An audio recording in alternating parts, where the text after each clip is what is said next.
ઇફકોની ચૂંટણીની અંદર પહેલાં વાત કરતાં પહેલાં મારી ઉપર જે બનાવ બનેલો હોય એની પ્રતિક્રિયા મેં આપી છે કે રાજકોટ લોધિકા ખરીદ વેચાણ સંઘની ચૂંટણી વાઇસ ચેરમેન અને વાઇસ ચેરમેનની ચૂંટણીની અંદર સેન્સ લેવામાં આવી, એમાં પણ અમારી પાસે બહુમતી હતી અને છતાંય બીજાને ચેરમેન બનાવ્યા તો પાર્ટી અમારી માં સમજી અને અમે પાર્ટીનો આદર કર્યો હતો.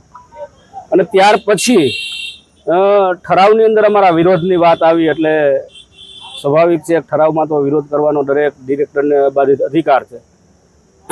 પાર્ટીએ એમાં પણ વ્હીપ આપ્યો, પણ વ્હીપ એવી રીતે આપ્યો કે મિટિંગ ચાલુ હતી અમારી અને એમાં અમે લેખિતમાં સભ્યોએ વિરોધ નોંધાવ્યો. જિલ્લા ભાજપના પ્રમુખ અલ્પેશભાઈ ઢોલરિયા પણ હાજર હતા અને એમાં અમે એને પૂછ્યું ભાઈ હવે કાંઈ ન હોય તો અમે નીકળીએ, એટલે અમે નીકળી ગયા. પછી 10:58 મારા વોટ્સઅપમાં વ્હીપ આવ્યો. જો એ વ્હીપ અમને મિટિંગની અંદર હાજર હતા ત્યારે આપવામાં આવ્યો તો અમે ઠરાવમાં વિરોધ ન કરત, પણ વોટ્સઅપમાં આવ્યા એટલે સ્વાભાવિક છે કે મિટિંગમાં અમને ખ્યાલ ન હોય કે આ લોકો વ્હીપ આપવાના છે. એટલે સાંજે મારી ઉપર પગલાં લઈ લીધા. હું તાલુકા ભાજપનો પ્રમુખ હતો, મને ફરજ મુક્ત કરવામાં આવ્યો. તો આ ઘટના મેન્ડેટ દ્વારા બની. તો ઇફકોની અંદર પણ સત્તાવાર જેમને મેન્ડેટ મળ્યું છે અને મેન્ડેટની વિરુદ્ધમાં જેમને જે મતદાન કર્યું છે, મારી ઉપર જે પગલાં લેવાના એવા જ પગલાં એની ઉપર લેવાય, એ લોકો ઉપર, એવું મારું સ્પષ્ટપણે માનવું છે. અને ઈલું પાટીલ સાહેબને હું ધન્યવાદ એટલા માટે આપું છું કે એમના ધ્યાનમાં આવ્યું કે ભાજપ કોંગ્રેસનું ઈલું છે. સહકારી ક્ષેત્રમાં ભાજપ અને કોંગ્રેસના આગેવાનો સાથે હોય, જ્યારે તાલુકા પંચાયત, જિલ્લા પંચાયત, ધારાસભા કે લોકસભા આવે ત્યારે એ એકબીજા સામે ત્યાં લડતા હોય છે. એટલે ભારતીય જનતા પાર્ટીના કાર્યકર્તાઓને એ ચૂંટણીઓમાં, પાર્ટી લેવલે લડાતી ચૂંટણીઓમાં નુકસાન થતું હોય છે.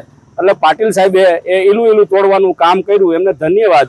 અને જ્યારે મારી ઉપર વ્હીપ આપીને જો પગલાં લેવાતા હોય તો ઇફકોની ચૂંટણીમાં સેમ પ્રક્રિયા થઈ છે, એમની પણ ઉપર પગલાં લેવા હોય એવું મારું માનવું છે. મારે કોઈની વિરુદ્ધમાં છું કે કોઈની ફેવરમાં છું, કોઈની ઉપર આક્ષેપ કરું છું, આ આક્ષેપ છે જ નહીં. મેં મારી વાસ્તવિકતા કીધી કે જે મારી ઉપર ઘટના બની એ જ પ્રક્રિયા બીજા લોકો ઉપર જેને પાર્ટીને મેન્ડેટ સામે કર્યું હોય એની ઉપર એ કાર્યવાહી થાય. જો પાટીલ સાહેબે ઈલું કીધું તો એ વાતમાં કાંઈક તથ્ય હોય. પ્રદેશ પ્રમુખ તો કાંઈ ખોટું બોલે નહીં, એટલે ઈલું છે એમના ધ્યાનમાં આવ્યું અને છે પણ, એટલે એમને કીધું છે એટલે એ સત્ય છે. એમ મારી એક જ માંગ છે કે મારા જેવા નાના કાર્યકર્તા ઉપર જો પગલાં લેવાતા હોય તો જેને મેન્ડેટની વિરુદ્ધમાં કામ કર્યું છે એની વિરુદ્ધમાં પગલાં લેવાય. મારે કોઈના નામમાં પડવું નથી, મારે કોઈની સામે વાંધો નથી, એટલે હું આ પ્રેસ કોન્ફરન્સ કે બાઇટ આપું છું. મારો તો ફક્ત એટલો સવાલ છે કે મારી ઉપર પગલાં નાના કાર્યકર્તા ઉપર લેવાના, તો જેને બીજાએ મેન્ડેટ વિરુદ્ધ કામ કર્યું છે, મેન્ડેટ વિરુદ્ધ ગયા છે, એમની ઉપર પણ પગલાં લેવાય એવી મારી સ્પષ્ટ માંગણી છે.